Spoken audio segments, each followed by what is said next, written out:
नमस्कार, KP news 24/7 में आपका स्वागत है। मैं हूं अश्विनी आपके साथ। चलिए नजर डालते हैं आज के मुख्य समाचारों पर। फुलसुर पंचायत को अपग्रेड करने की मांग को लेकर गांव वालों ने अपनी मर्जी से दुकानें बंद करके प्रदर्शन किया। और आज के पाशापुर गांव के 26 साल किसान पवन मारुति ने आत्महत्या की। कर्नाटक मेकेदातु परियोजना के लिए नई डीपीआर तैयार करेगा, तो मुख्यमंत्री डीके शिव कुमार ने कहा। अगर कैबिनेट विस्तार हुआ तो डीके शिव कुमार को दरकिनार कर दिया जाएगा, विपक्ष के नेता ने बताया। राज्यपाल आरिफ मोहम्मद खान ने राजभवन से मुलाकात की, मुख्यमंत्री नीतीश कुमार ने पद से दिया इस्तीफा। शिवसेना नेता पर हमले की एफआईआर, फगवाड़ा एसपी माधवी शर्मा बोली आरोपी ट्रैक किए जा रहे हैं। लश्कर ए तैयबा खुलेआम काम कर रहा है, शेख हसीना के बेटे ने बांग्लादेश के बारे में आतंकी बम गिराया।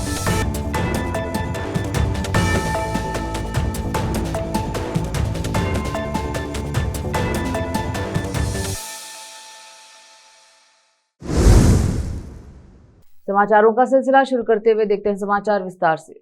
बीदर जिले के हुलसूर तालुके के हुलसूर गांव के युवाओं, ग्रामवासी, बिजनेसमैन और आम लोगों ने हुलसूर ग्राम पंचायत को टाउन पंचायत बनाने की मांग को लेकर दुकानें बंद करके प्रोटेस्ट किया। लोकल युवाओं और गांव वालों की यूनियन ने अपनी मर्जी से दुकानें बंद की और गांव को ग्राम पंचायत से टाउन पंचायत बनाने की मांग को लेकर प्रोटेस्ट किया। लोग करीब 1 साल से मांग कर रहे हैं कि कई बार संघर्ष भी किया है, जबकि सरकार ने लोगों की मांग पर ध्यान नहीं दिया।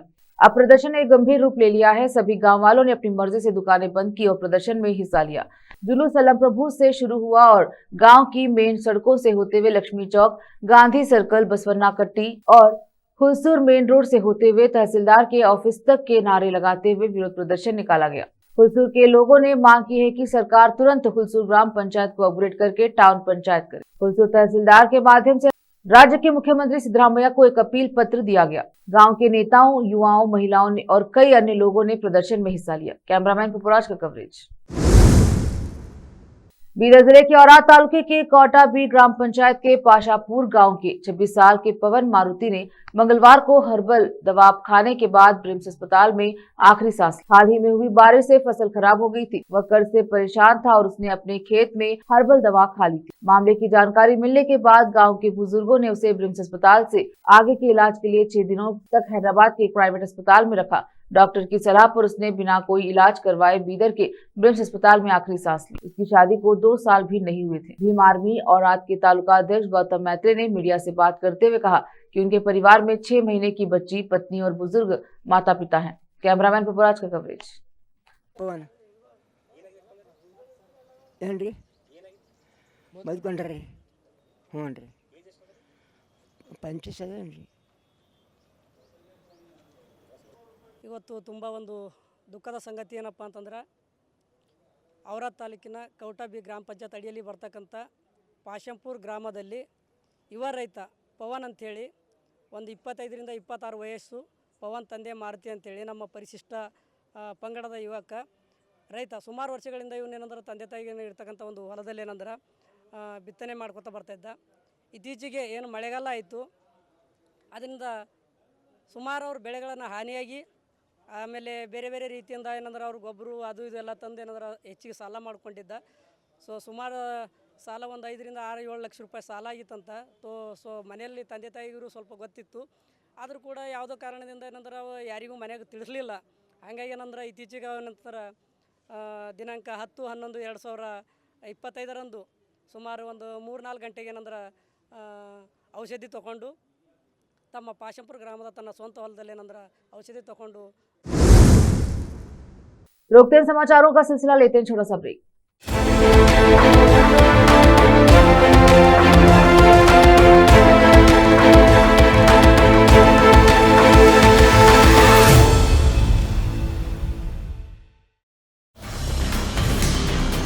हिंदुस्तान के हर कोने में हम हैं मौजूद।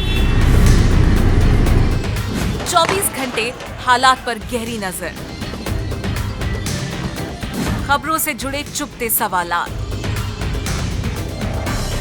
और आपको दिखाता है धार्मिक, सामाजिक, राजनीतिक,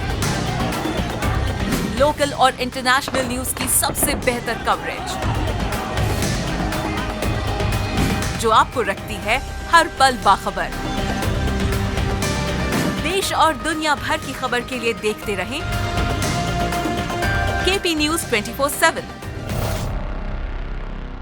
नूर एजुकेशन ट्रस्ट बीदर की ओर से चलाया जाने वाला नूर एमएड और B Ed college Bidar, recognized by NCTE Delhi, affiliated to Bidar University, Bidar. Admissions open for the academic year 2025 to 26. विशेषज्ञ और सक्षम शिक्षकों द्वारा शिक्षा प्राप्त करने के लिए नूर एमएड और बीएड कॉलेज बीदर में दाखिला लें और शांत वातावरण में उच्च स्तरीय शिक्षा प्राप्त करें। बीदर शहर में बेहतर शिक्षा का एकमात्र केंद्र नूर एमएड और B Ed college Bidar. For more details contact Noor colony near horticulture centre, Halatgiri के Hyderabad road, Bidar 585403 Karnataka, India. Phone numbers 9945283920, 8050172745।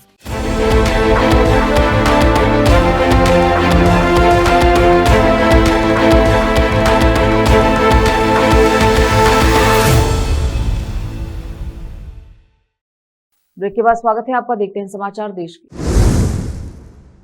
Karnataka के उप मुख्यमंत्री डीके शिव कुमार ने कहा कि राज्य सरकार मेकेदातु संतुलन जलाशय परियोजना पर एक नई डीपीआर विस्तृत परियोजना रिपोर्ट तैयार करेगी और इसे केंद्र को सौंपेगी। वरिष्ठ अधिकारियों के साथ बैठक के बाद मीडिया कर्मियों से बात करते हुए उप मुख्यमंत्री ने कहा कि परियोजना के क्रियान्वयन के लिए राज्य सरकार द्वारा उठाए जाने वाले कदमों पर चर्चा की। उन्हें परियोजना से संबंधित सभी विवरणों के साथ डीपीआर फिर से प्रस्तुत करनी होगी, जिसमें जलमग्न होने वाली भूमि और जंगल का क्षेत्रफल भी शामिल होगा।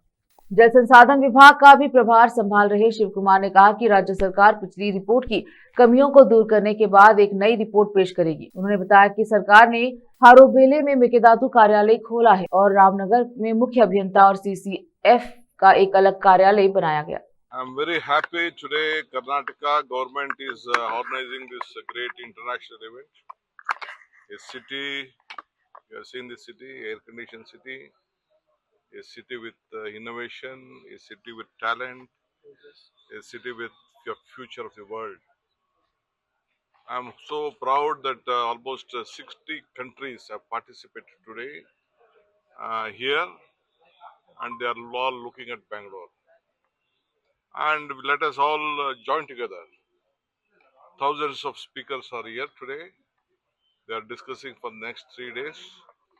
They want to shape the world in this from through city. The human capital, the human resources, what is been here can't be matched. I think more than 25 lakh IT professionals are working here. So we all welcome them. I assure to all the participants. विपक्ष के नेता are Ashok ने सवाल किया कि जब कांग्रेस नेता कह रहे हैं मुख्यमंत्री नहीं बदला है तो वे दिल्ली क्यों जा रहे हैं। पत्रकारों से बात करते हुए उन्होंने कहा कि मैंने बार बार कहा था कि नवंबर में मुख्यमंत्री बदल जाएगा। हालांकि कांग्रेस नेताओं ने कहा कि ऐसा नहीं होगा। अब डीके शिव कुमार के भाई दिल्ली जाकर वही बैठे हैं। अगर मुख्यमंत्री नहीं बदला है तो सभी मल्लिकार्जुन खड़गे से क्यों मिल रहे हैं। उन्होंने कहा कि गन्ना किसानों की समस्याओं का समाधान नहीं हुआ है। मानव वन्य जीव संघर्ष बढ़ा है। बारिश से हुए नुकसान का मुआवजा नहीं दिया गया। इतने सारे मुद्दों के बावजूद मुख्यमंत्री की कुर्सी के लिए म्यूजिकल चेयर प्रतियोगिता चल रही है। अगर मंत्रिमंडल विस्तार हुआ तो डीके शिव कुमार हाशिए पर चले जाएंगे। मंदिरों में जाना और पूजा पाठ करना व्यर्थ जाएगा। उन्होंने कहा कि वन मंत्री को चन्नम्मा मिनी चिड़ियाघर में काले हिरणों की मौत पर जवाब देना चाहिए। यह एक चौंकाने वाला मामला है और अधिकारियों को इस संबंध में एहतियाती कदम उठाने की जरूरत है। बेलगावी सत्र में उत्तर कर्नाटक के मुद्दों पर शुरू हो से ही चर्चा होनी चाहिए। यह बताया जाना चाहिए कि पिछली बार जिन मुद्दों पर चर्चा हुई थी क्या उनका समाधान हुआ है। गन्ना किसानों के मुद्दों और कानून व्यवस्था पर चर्चा होगी। हम केंद्रीय मंत्री HD कुमारस्वामी के साथ इस पर चर्चा करेंगे। पुलिस ने बताया है कि एक व्यक्ति ने कथित तौर पर बम की धमकी भरा ईमेल भेजा है, जिसमें दावा किया गया है कि उसकी तलाकशुदा पत्नी जो बेंगलुरु मेट्रो में कर्मचारी है को परेशान किया जा रहा है। मेट्रो स्टेशन पर विस्फोट की धमकी भरे ईमेल से Bengaluru metro rail corporation limited BMRCL में खलबली मची है। यह संदेश किसी अज्ञात व्यक्ति द्वारा 14 नवंबर की रात लगभग 11:30 बजे BMRCL के आधिकारिक ईमेल पते पर भेजा गया। इस घटना के बाद बीएमआरसीएल ने विल्सन गार्डन पुलिस थाने में शिकायत दर्ज कराई। शिकायत के आधार पर पुलिस ने प्राथमिकी दर्ज कर आगे की जांच शुरू कर दी। पुलिस के अनुसार संदेश भेजने वाले ने आरोप लगाया है कि उसकी तलाकशुदा पत्नी, जो मेट्रो में कर्मचारी है, को ड्यूटी के बाद मानसिक रूप से प्रताड़ित किया जा रहा है। उसने धमकी दी है कि अगर ऐसा ही चलता रहा तो वह किसी मेट्रो स्टेशन पर बम विस्फोट कर देगा। ईमेल में यह भी कहा गया है कि वह एक आतंकवादी की तरह काम करेगा तथा दावा किया कि यह धमकी विशेष रूप से कन्नड़ लोगों के खिलाफ। ईमेल प्राप्त होने और सत्यापन के बाद बीएमआरसीएल के अधिकारी ने विल्सन गार्डन पुलिस स्टेशन में शिकायत दर्ज कराई। पुलिस ने आपराधिक धमकी से संबंधित बीएनएस धाराओं के तहत प्राथमिकी दर्ज की। रोकते हैं समाचारों का सिलसिला, लेते हैं छोटा सा ब्रेक। हिंदुस्तान के हर कोने में हम हैं मौजूद। 24 घंटे हालात पर गहरी नजर, खबरों से जुड़े चुपते सवालात, और आपको दिखाता है धार्मिक, सामाजिक, राजनीतिक, लोकल और इंटरनेशनल न्यूज की सबसे बेहतर कवरेज, जो आपको रखती है हर पल बाखबर। देश और दुनिया भर की खबर के लिए देखते रहें केपी न्यूज 24/7। ब्रेक के बाद स्वागत है आपका। देखते हैं समाचार देश के। बिहार के राज्यपाल आरिफ मोहम्मद खान ने स्कॉटलैंड में मुलाकात की। डिब्बा बंद होने जा रहा है। सीएम पद से इस्तीफा देने के लिए नीतीश कुमार क्षेत्रीय प्रदेश में।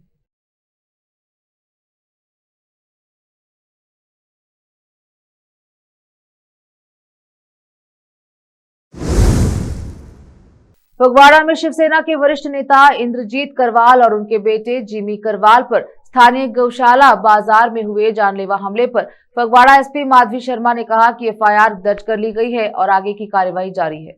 कल शाम पुलिस ਨੂੰ ਇਤਲਾ ਆਈ ਸੀ ਜਿਹੜੀ ਕਿ ਗਊਸ਼ਾਲਾ ਬਾਜ਼ਾਰ ਦੇ ਵਿੱਚ ਜਿਹੜੀ ਕੁੱਟਮਾਰ ਹੋਈ ਹੈ ਤੇ ਗੋਲੀ ਚੱਲੀ ਹੈ। ਉਸ ਇਤਲਾ ਦੇ ਆਧਾਰ ਤੇ ਪੁਲਿਸ ਵੱਲੋਂ ਐਫਆਈਆਰ ਰਜਿਸਟਰ ਕੀਤੀ ਗਈ ਹੈ ਐਜ਼ ਪਰ ਐਮਐਲਆਰ ਤੇ ਅੱਗੇ ਕਾਰਵਾਈ ਅਮਲ ਵਿੱਚ ਲਿਆਂਦੀ ਜਾ ਰਹੀ ਹੈ ਤੇ ਦੋਸ਼ੀਆਂ ਦੀ ਭਾਲ ਕੀਤੀ ਜਾ ਰਹੀ ਹੈ। पहचान हो चुकी है दोषी की। ਹਾਂਜੀ जैसे गोलियां भी चलाई गई हैं, कुछ ऐसा मामला सामने? जो हमें पुलिस को उस मौके पे इंफॉर्मेशन आई थी उसके अकॉर्डिंग हमने एफआईआर रजिस्टर कर दी है।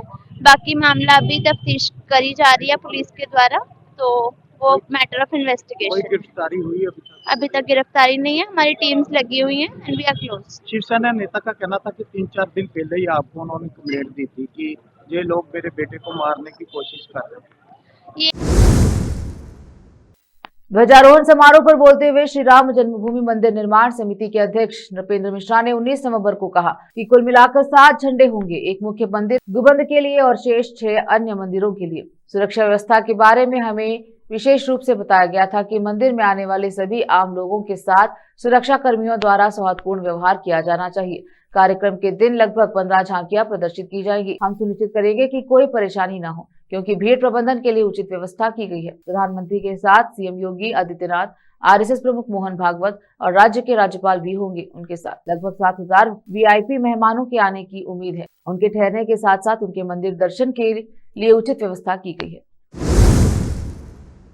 विजयवाड़ा के एसपी विद्यासागर नायडू के नेतृत्व में कृष्णा जिला पुलिस ने विजयवाड़ा के कोठा ऑटो नगर में एक बड़ा अभियान चलाया और नक्सल गतिविधियों से जुड़े 28 लोगों को गिरफ्तार किया। गिरफ्तार लोगों में 21 महिलाएं और 7 पुरुष शामिल हैं। उस इमारत के दृश्य जहां से उन्हें गिरफ्तार किया गया, ऑपरेशन की जानकारी देते हुए कृष्णा जिले के एसपी विद्यासागर नायडू ने कहा कि आज विश्वसनीय खुफिया जानकारी के आधार पर हम कृष्णा पुलिस और आंध्र प्रदेश के विभिन्न विशेष शाखाओं जैसे ऑक्टोपस और इंटेलिजेंस की एक संयुक्त टीम ने यहाँ एक संयुक्त ऑपरेशन किया।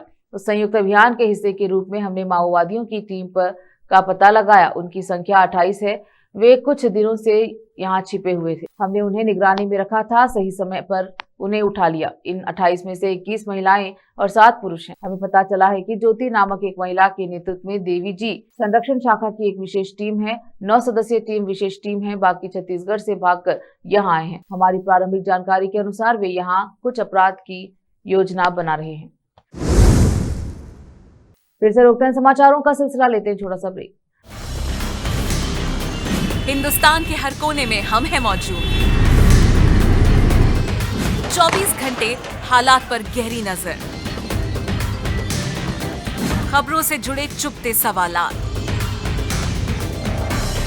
और आपको दिखाता है धार्मिक, सामाजिक, राजनीतिक,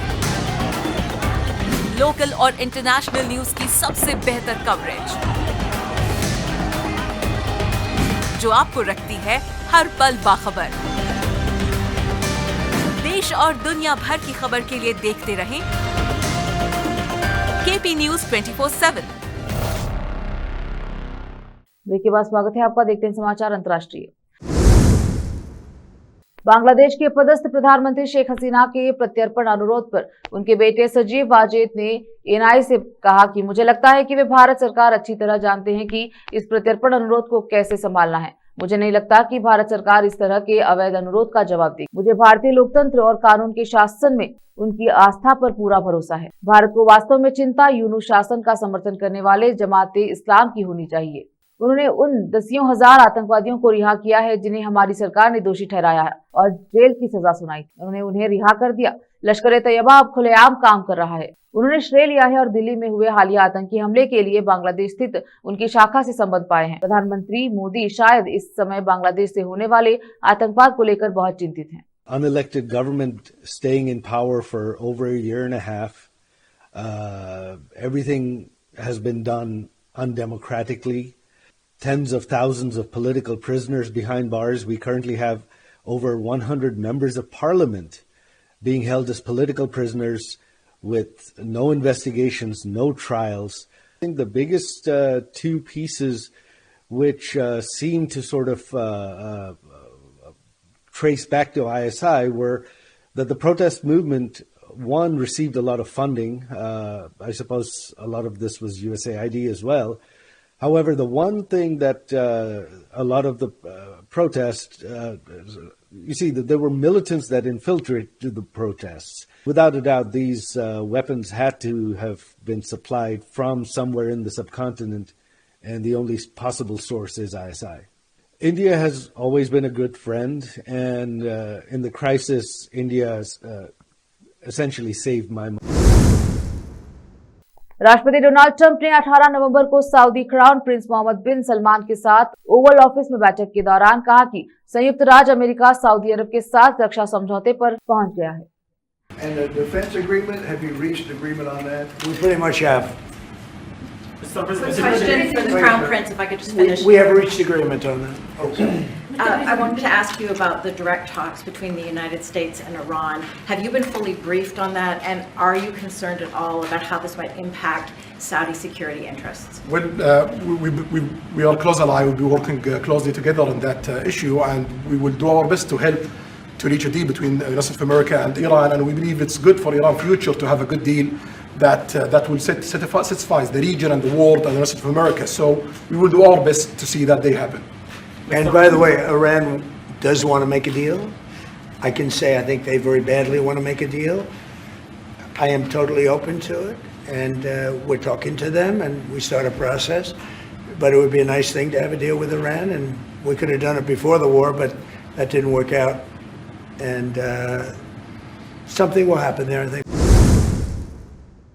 hit spy thriller series the family man के फैंस के लिए खुश होने की वजह है। दरअसल इस सीरीज का मच अवेटेड तीसरा सीजन अब OTT प्लेटफॉर्म पर प्रीमियर के लिए तैयार है। इसी के साथ Manoj Bajpayee the family man के तीसरे सीजन में भी इंटेलिजेंस ऑफिसर श्रीकांत तिवारी के किरदार में कमबैक कर रहे हैं, जो खतरनाक मिशनों के बावजूद अपनी मिडिल क्लास फैमिली लाइफ में बैलेंस बनाए रखता है।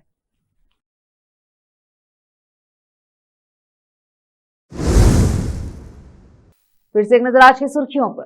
हुलसूर पंचायत को अपग्रेड करने की मांग को लेकर गांव वालों ने अपनी मर्जी से दुकानें बंद करके प्रदर्शन किया। और आज के पाशापुर गांव के 26 साल किसान पवन मारुति ने आत्महत्या की। कर्नाटका मेकेदातु परियोजना के लिए नई DPR तैयार करेगा, तो मुख्यमंत्री DK शिव कुमार ने कहा। अगर कैबिनेट विस्तार हुआ तो DK शिव कुमार को दरकिनार कर दिया जाएगा, विपक्ष के नेता ने बताया। राज्यपाल आरिफ मोहम्मद खान ने राजभवन से मुलाकात की, मुख्यमंत्री नीतीश कुमार ने पद से दिया इस्तीफा। शिवसेना नेता पर हमले की एफआईआर, फगवाड़ा एसपी माधवी शर्मा बोली आरोपी ट्रैक किए जा रहे हैं। लश्कर तैयबा खुलेआम काम कर रहा है, शेख हसीना के बेटे ने बांग्लादेश के बारे में आतंकी बम गिराया।